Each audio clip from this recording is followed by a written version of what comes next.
All right. Welcome to the Business of Love. Hey, It's Dan and Leer. I'm here with my co-host, Jennifer Lier. you're co-host on the show and in life. I like, is You that your get that tagline? right. Is that your tagline? It is. I know. I love it. So, Jennifer, I'm so excited about the show today.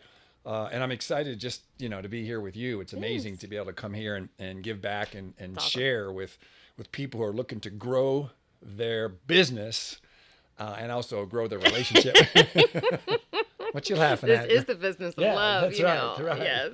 But talking about that, growing your love relationship is similar to growing a business, and a lot of men know that. So, Well, here's the thing. I mean, you talk to men all the time. I talk to men all the time. Well, yeah, you talk to more men than I do. I think I do. And how many men talk about the fact that they don't have a relationship and they'd like one, or the fact that they have one and they'd like to have it get better, or they want out? Oh, all the time. Right? All the time. Especially, well, all the time. And ironically, when I was, well, first of all, when I was single and I'd travel a lot, often, it was 50% chance that I would sit next to a guy, right? Right. When I was traveling on the flight. And I mean, and 98.9% they were married, and they would just talk about their relationship, right? Ask them about their relationship. Yeah. And oftentimes they wished it would be different, or Right. wished it would be better. Right. If they were single, of course, they wished they had a relationship. But yeah, all the time, I mean, there was a handful that were pretty impressive that I met when I was traveling, and they were the ones that would check in with their wives and have like every 6-month meetings and updates and things of that nature, which we'll talk about later on in this episode. But I thought that was really cool. And I'd right. never heard about that before. I thought that was awesome. That's great. That's Yeah. great. So that's why we're here. And so for those of you who have not met us before, my name is Dan Leer. This is Jennifer Lier. Jennifer is a superstar. Well, forget it. Why don't you just tell the audience, Jennifer, what you do for a living versus me just butchering it up. So go ahead. I run a speakers bureau. Number one, National Keynote Speakers. It's basically a talent agency for motivational speakers and business speakers. I mean, that's the basic format of what I do, right? So I place business speakers and celebrities and motivational speakers into conferences and events. So when a company has their conference, say in Las Vegas or any other city, and people come, they need a speaker, a keynote speaker, general session speaker, or a breakout speaker, and I'm the one that helps them find the best speaker for their event. And then on the other side, I'm also with Michelle Joy Speakers, which is a speaker management company. And so we have 5 select speakers that I manage specifically. We have 12 together in the management company, and we help grow their careers. Wow. Yeah. Wow. So just obviously I know what you mean, but just for the listeners. So you've got a speaker agency that you and Michelle run, and Michelle is a very well recognized person in the speaker world. Right. But the Speakers Bureau, that's your company that Right. that is being run by somebody else. That's correct. That's correct. I still own it, Right. and I do the overall direction of it. So Got it. I guess you could say I still run it basically. But yes, it's being driven really by my my colleague Jillian Helgett, who is the director of sales, and she's the one that takes care of all of our clients and new Right. speakers, things of that nature. Right. And so I think this is important because we're going to talk a little bit about setting the tone for a successful relationship. It's kind of like setting the tone for a successful business. Absolutely. So I think it's important to tell, what were you doing when you and I met together? What were you doing at that time? Oh, I was a headline performer. At the very time that I met you, I was headlining over at the Rio Hotel and Casino here Yep. in Las Vegas. Yes. And but at the moment I met you, I was traveling from Phoenix back to Las Vegas after I just took an all-day master voice class Yep. and some voice session. So, Yeah, I was referring to what you did for a living. Oh not yeah, that yeah. I was a day. headline singer. Yep. Right. And had been for 20 years at that point. Right. So you travel the world doing entertainment, and your thing from impersonations of Linda Ronstadt to speak or entertaining on your own as a headline singer. Yeah. So, I mean, I started here. I grew up in Las Vegas, and I kind of fell into the industry, and I was the youngest performer at the time, performing on the Las Vegas Strip in a very popular lounge band. Yep. And so we were doing the lounges, which was big back then. The thing to do was to be a lounge band, and very fun, very show band-ish, a lot of interaction, a lot of choreography, a lot of staging, things of that nature. And Right. I was 19 years old. I had a blast. Right. And then I went into performing in shows as a lead singer, and eventually went on to headline headline my own shows, travel around the world, open for Don Rickles, Wayne Newton. I'd been on many different TV shows and done national commercials. I was a spokesperson for many national brands. I was on many billboards here in Las Vegas, and Yes, so I you did have a lot been. of yeah. Yes, you have been, by the way. And I'll never forget when I first, I think you were dating or we just We got were married. dating. Yeah, so We I'm were dating. I'm dating. dating Jennifer. I come off a flight. I just fly back into town. I'm coming around. At that time, it was a loop coming from the freeway. I mean, coming from the airport that comes, a Yeah. loop that comes around and Yeah, empties onto the there 215. And I'm coming around, and what do I see on the big billboard as I'm coming on 215? Right in It's front of this you. hot woman in a hot tub with a hot guy. And I'm like, that's my wife, or that's my girl, whatever. Yeah, whatever your was happening. girlfriend. We were engaged actually by then, but yeah. And that was just the start of it. Yeah. Oh my God, no. We were just dating because we hadn't gotten engaged till later on that year. Yeah, so it was like around June because it was just I had the photo shoot just after Father's Day. I took you to the M Casino. It had just opened, and right. yeah, I took you to the M Casino, and I had the shoot the next day. And Yeah. so yeah, so it wasn't until several months later that you saw the billboard. That's hilarious. Yeah. Yeah, we were still dating. We weren't even engaged yet. Yeah, that's a whole another podcast there. Yeah. We'll be talking about that kind I of know, stuff. right? And so Jennifer's a very well accomplished superstar, and I'm a keynote speaker. Generally speaking, if you ask the general public what I do, they would say I'm a motivational speaker. But I'm a corporate speaker. I speak for corporations all over the world: Pfizer, AT&T, Xerox. I do customized keynotes, and I'm also the co-founder of the 1% Academy. And here we're doing the business of love. So we came together. We got married on 10/10 of 10. Yep. Sure Right? did. And so let's talk about that. Let's Sure. talk about this message. Today's message Okay. is all about developing you before you dive into the relationship. And the reason why that's important is because, you just don't get a business idea one day and you just don't open the doors the next, Right. right? You have to do research. You have to get your ducks in a row. You have to make sure it's the right business, make sure the right market, what's your advertising budget. Yep. But yet people tend to just, boom, they fly into those relationships quick. Oh man, do they? Yep. And so I've done that before. what's your experience with that? Well, I mean, with me, we were slow. Well, yeah, We were slow. We were very were slow. slow. We were very slow. I mean, we spent a lot of time together, but we were very slow. Yep. Well, I always knew, but you were. I let you think that we were going very slow. Thank you for all You're that. welcome. That's what we do as women. Yeah. And as we should do as women anyway. Yes. Allow time to let it unfold for the man because Yes. it takes them a little longer sometimes. Yes. So, what do you mean? My experience, like in the past? I mean, because I've jumped into relationships head on. I think we all have, right? Absolutely. Yeah. And those are the biggest mistakes. Right. No question. Where I Right. just leapt in because the chemistry was so good. Not that I was in love. Right. Right? But I Right. was in lust. Yeah, of course. So let's talk about building a successful business, Sure. just like building a successful relationship. And the reason that, I think this is valuable is that when you and I got together, it wasn't my first marriage. It was your first marriage, but you had been in obviously many other relationships. Yes. I'd been in a Many, a but 10, yeah. 11 few. year relationship. Yes. And so when I left the relationship, I was committed to never getting married again. Yes, you Absolutely were. committed, which I told you when I met you, which Yes, I you told did. many women when I met them as well, which was absolutely true. Yeah. And so, I don't do relationships and I'm never getting married again. but I'm a good time. And But how I'm a about good dinner time. on Friday night? That was a good line. That's a right good there. line. Yeah. I don't do relationships and I don't get serious, but I'm a lot of fun. How about dinner this Friday? Yeah. So you like that one. Yeah, it was a good one. So I guess the message is like when I came into this picture, when we came together and we met on that airplane, I was not looking for a girlfriend. Oh, gosh, no. I was not looking for a wife. I didn't want anything to do with it. I just got out of a 10, 11 year relationship. I could finally feel some freedom to make choices and do things and go away for the weekend. And I had 2 kids. Yes, So you did. I wasn't like, oh, I need a companion. I want to have kids. I need a mother for my kids. My kids were, old enough. What were they, 9 and 11 or something like that? 8 and 10, I 8 believe. and 10. So I guess, and the point is, you were, I would say you were mature. How old were you when we got? Oh, 38 You when were we met. 38 when we got met. Yeah. When you when met. when we met, I was 38 years old. Yeah. And so you were in a different place as well. I mean, Yeah. let's face it, you had dated a lot of guys over the years, and you were actually coming out of a serious relationship at the time. I was coming out of a serious long-term relationship. We were living together, and even though it was back and forth between Las Vegas and California, and I was segueing out, so I wasn't looking for anybody. Right.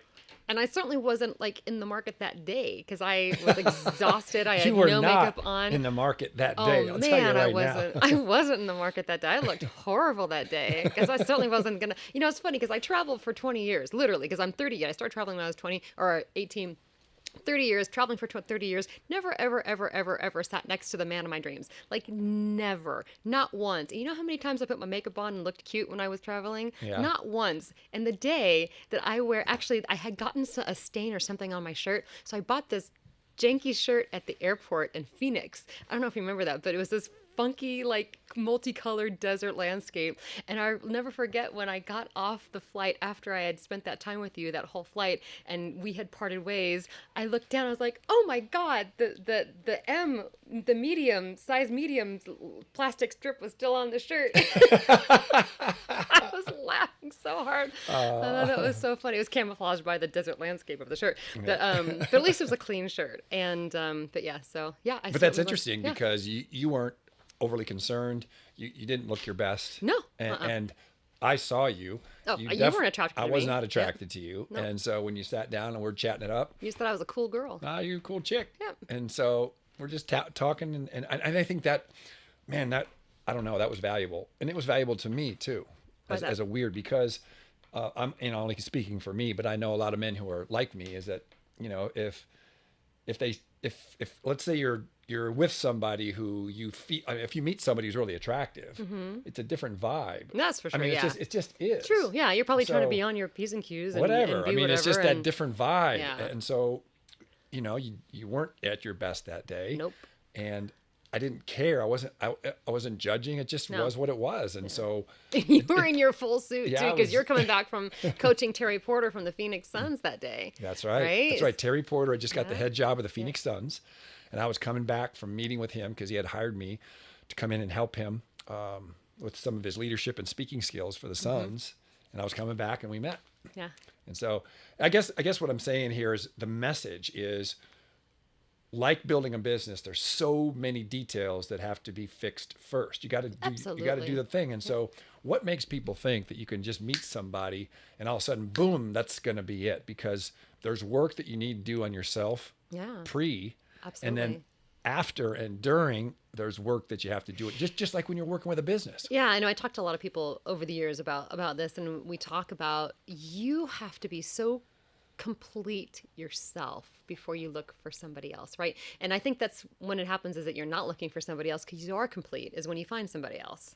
Right. Because you are that complete person, because you're going to attract what you are. So if you're incomplete, you're going to find somebody else who's incomplete, and that's where the trouble happens when you get together. Yep. So doing your homework, making sure you're prepared, it's like starting a business, whatever, going into a different career, you're educated, you're going to school, you're making yourself well equipped to go into whatever you're doing. And same thing for relationships. There's no question. I mean, am I more equipped today than I was 12 years ago when we met? Right. Absolutely. However, I had a good foundation going in because I didn't need you. I wanted you. Right. That's right. Yeah. That's right. Yeah. It just caused me to think when you were saying that about, like, if you're going to grow a business and you need to have a sales manager or someone in sales, you're going to go have someone come and teach you what you need to do as far as sales or leadership, or you're going to go get that person. Right. In a relationship, you're going after this other person. You want them to come with you, but you might not have the best communication skills. Right. You might not be as kind as you maybe should be. You might not be as considerate, and those are all skills. Yeah. Those are actually skills. Yeah, absolutely. And so things to be learned, for sure. Yeah, I mean, I guess the point is it's very easy to take a look at business and say, oh man, we really need to work on our CRM before we launch. Yeah. Right. But we look at relationships and say, oh man, she's hot. Let's go. Right. Totally. We'll figure out the details And we'll later. figure it out. Yeah. And then sometimes, it works, but then 2 or 3 years later, things go sideways. Yeah, it's ready, fire, aim. And then all of a sudden, and people do that in business a lot of times too, right? Ready, fire, aim, and then all of a sudden it goes kaput. Yes, but we are more apt to do the right thing in business and take our time. Yeah. And because there's not that emotion, that lust, right? Yeah. And so, for me, this message was really just talking about preparation, to have a successful relationship. And this is the key. Yeah. To find the person that you want to find, right? You've heard that all saying is that you attract people who are most like you. Yeah. So if you're attracting losers or people that are irresponsible, you probably are too. Yeah. So you need to look at yourself So first. Yeah. that's And it's funny because it's after people get out of relationships where they say, it's time to work on myself. It's time to work on myself. So it happens after the fact, right? That oftentimes we look at ourselves as human beings and go, I think there's some things that I need to fix. Right. And, so if you can do that beforehand and work on yourself before you get into those detrimental relationships or make those things, because like you said, people are doing it more in business. They take better care of their car than they take care of themselves in certain ways, and or their businesses. And so, look at what we can do for us. Right. Mentally, physically, spiritually, Right. as a whole, in a holistic manner. Yeah, that's awesome. Yeah. That's awesome. So let's talk a little bit about, talk about a little about the dance. Okay. And what I mean by that is, so let's say we're making some progress here. People are listening and saying, well, yeah, that's right. Maybe I need to back up a little bit and I need to work on myself and smoothing out the edges and all that. But let's talk about that dance when you meet that person for the first time. Yep. Right? Yep. I mean, that dance where as a man, you want to go out and impress the woman and show her that you're a mover, a shaker, or you're a superstar, because men get judged on their, how much money they have or what kind of car they drive and their lifestyle. And of course, I mean, that's how our culture works. Yeah. So what are your thoughts on that? I have some serious thoughts about how to play that. On the dance? Yeah. Well, I mean, I can talk from a woman's perspective. Well, why don't we talk about what works? Okay.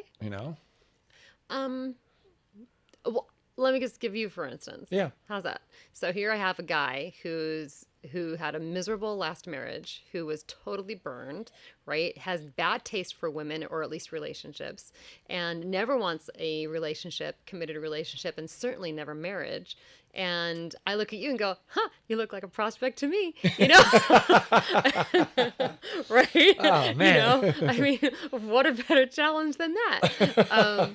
And of course, and my thought is, what? I'm different and I'm special, and you're going to see that. I'm going to show that to you, and you're going to have a whole different understanding of what relationships are and can be. And so I knew that, deep within. And I also knew, and I don't know why, I've always been good at this.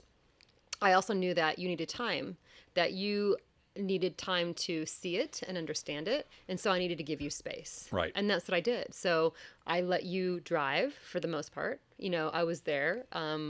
I was pretty available because I really enjoyed being with you. So it was pretty easy because you were a down to earth guy. So I didn't make myself not available on purpose. At the same time, I didn't jump every time you asked. And, there was a nice little dance there. So I wasn't too fast responding. I wasn't too fast coming over. However, I had times where after a few weeks, that if I was running by your house, because we lived in the same neighborhood, right? Right. I would let you know that, hey, I'm going for a run, or hey, I'm going to the gym. Do you have, I'll stop by, whatever, hang out for a second.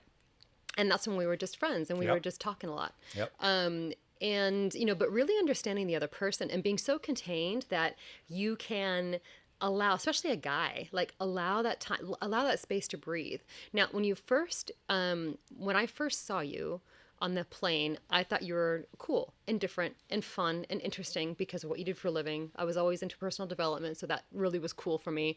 I thought from what you said, you were very involved with your kids. I loved that about you. Excuse me. I knew that there were so many qualities that I totally dug about you, and I needed to see if these were True. So I needed those to be time. And a lot of people go, oh my God, he's good looking. He's a lot of fun. He does well. He's got a great career. He's got a nice house. Da, da, da, da, da. And they take no time to look deeper. They take no time people oftentimes will just look at what is on the surface rather than allowing things to unfold and really see what somebody's made of. You know, how does it go when they're upset? How does it go when things go wrong? And I knew that like if I was late to come see you, you weren't happy about it. And you let me know you weren't happy about it, but you didn't explode either. Like, I could see that, okay, cool. He knows how to have a conversation. He knows how to chat about this. Yeah. There were little things like that. Now, a few months into it, I knew, oh my God, like this is the man I've been waiting for my whole life. I knew that. And I knew I have to wait and see if the proof will be in the pudding. Like, give this thing time to let it unfold. Even though I wanted that, I was really okay with allowing it to show itself. Because if you weren't the guy at 38, I was ready to go next. Right. So, but it really is having that dance and knowing who you are, really being contained with that, and then being able to allow the other person to come with you rather than force it. Right. Because a lot of girls or a lot of guys will say, well, hey, I thought we were spending all this time together. Or like, hey, I thought we'd have this time this weekend, rather than being very clear on who you are, what you are, and what's important to you, and allowing everything to come together. Does that make any sense? It sure does make sense. I mean, it makes big sense.